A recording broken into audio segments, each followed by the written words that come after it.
Everybody, welcome to today's podcast. This is the Real Estate Investing Weekly Lesson. And I'm Greg Helbeck. I am a full-time real estate investor. I've done around 200 deals and I got a 7-figure real estate operation. I own rental properties. So the point of me saying that is I am a qualified person to give this advice. There's a lot of people online who have not done a lot of business and they're giving advice. So you got to be wary of that. So that is my background. Today I'm going to talk about on the show, can you do a true BRRRR deal? Does that exist, right? There's a lot of people out there and they have this fantasy where they're going to wholesale some houses. They're going to do a couple house flips. They're going to save some money up and they're going to the BRRRR business, which if you're not familiar with that, it's basically buying rental properties at a discount, refinancing, and then in theory, not having to have any of your own money in the deal because you would buy the house with someone else's money and then obviously refinance the house with the bank's money. Therefore, you don't need to bring any of your money into the deal. So I will tell you this. Yes, it does exist, but it is generally very hard to do. I've done 2 true BRRRR deals and they were absolute unicorns where I stole the properties basically. Well, one of them I basically stole. I got it for $65,000 and it was worth like at the time 160 grand. Now it's worth like 260. And the other one I bought it like literally 100 grand below market value and needed no work. So you're going to have to really find a unicorn deal to do this. But you can do the true BRRRR. However, here is the reality with the BRRRR strategy, especially with the way the market is right now as of December of 2023 with the high interest rates. The truth about BRRRR properties, generally speaking, have to buy a BRRRR property even deeper than a flip because nobody talks about on this BRRRR thing, these closing costs that come when you refinance a house. So at least in the area I do a lot of rentals in New York, which is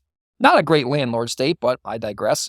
You know, the closing costs on a refi are usually at least $10,000. So you're going to be paying points sometimes. You're going to have to put money into the escrow account. They're going to want you to put a bunch of money into that escrow account to start it up. You're going to have a lot of recording fees and mortgage fees and all these different fees. And generally speaking, it's going to be about $10,000 in closing costs just to do a refinance. So let's walk through the math on a simple BRRRR deal. And before I actually walk through the math, I'm going to tell you something that is true usually. When you're doing a BRRRR, all right, you're buying a property at a discount, you're renovating the property, you're renting the property, you're refinancing the property, hopefully repeating the process. Usually, on most deals, you're going to have to leave between $5,000 and $20,000 in the deal, which usually means that when you do the refinance, whether you're doing a rate and term or a cash out, you're going to have in between $5,000 and $15,000 of your own money in that deal. Now, some people might say, well, that's crazy, Greg. I don't want to have any of my own money in that deal. The way I would look at it, if you really know financial numbers and cash flow, is that let's say you have 15 grand invested in that deal after you have to come to the table with some money to do the refinance because you didn't buy it cheap enough. They're only going to give you whatever on the refi. If you take 15 grand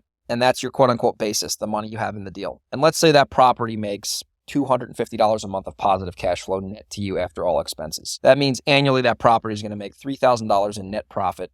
If you take that $3,000, divide it into $15,000, you're making a 20% return on your money, which is really, really good. So that means that in 5 years, you're going to have all your money back. And at that point, the property is going to most likely be worth more and you're going to have your loan paid down and blah, blah, blah. You can depreciate it. So don't look for these unicorn deals. Yes, are they out there if you do enough marketing and you know how to negotiate? Of course they're out there. I've done them myself. I have friends who've done them. You really got to get the property deep because the whole idea with a BRRRR is that if you buy a property at a deep enough discount, i.e. like 65 cents on the dollar minus repairs, which would be even cheaper than a house flip because a house flip's usually 75 cents on the dollar because you want to make about 10% of the sales price when you're flipping a house. If you really think about it, you buy the house at 65 cents on the dollar, all right? You get the house repaired because you backed out your rehab numbers on your offer. And then you go and you do a refinance and the bank gives you 70% of the value. That 5% difference usually can cover your butt and have you truly have a no money down BRRRR or a no money in the deal BRRRR because they're only going to give you 70%. And if you have a 5% spread between what you bought it for and what you can refinance it for, generally that will cover you. And the reason it's difficult as well is because when you buy a house with somebody else's money, I'm assuming you're not paying cash. The way that you buy the property is through either mostly hard money or private money. So when you're borrowing money from somebody else, you're obviously going to owe interest. And if you're borrowing money at 12% per year, and let's say you give them a 6-month minimum, that's what I do with my lenders, you're going to owe money in interest, and then you're going to have closing costs, regarding the mortgage. So you're going to have, at least in New York, you're going to have $3,000 to $4,000 in just fees to record the mortgage, and maybe you're paying points, and then, you're going to be paying either monthly interest or there's going to be balloon interest. So there's a lot of these soft costs that get baked into these deals that nobody really talks about. So you really got to buy that property extremely deep below market value if you want to do a true BRRRR and have none of your own money in that deal. So I'm going to walk through it, a legitimate true BRRRR deal. I'm going to share the actual numbers and then I'll end the video. So this is the most recent BRRRR deal I've done. I bought the property for $140,000, okay? And I didn't do a cash out refi. I'll explain that in a minute. I bought it for $140,000. The seller agreed to sell me the property for that price. I borrowed $160,000 from a private lender. So I borrowed $160,000, even though I only owed the seller $140,000. Property needed literally no work. It needed nothing. It was good to go, which is rare if you're buying a house that deep of a discount. Market value of that property is $245,000. So I bought the house basically $100,000 below market value, roughly. A little bit more than $100,000. A little bit more than $100,000 below market value because the seller wanted to sell quick in Texas. So at the closing, I actually got paid. I got paid after the closing costs and everything was said and done about $10,000 because there was $10,000 on the closing costs. I had to pay my team, this, that, and the other. So I had a check for $10,000 to buy a property that I did not owe tax on because you don't pay taxes on loans.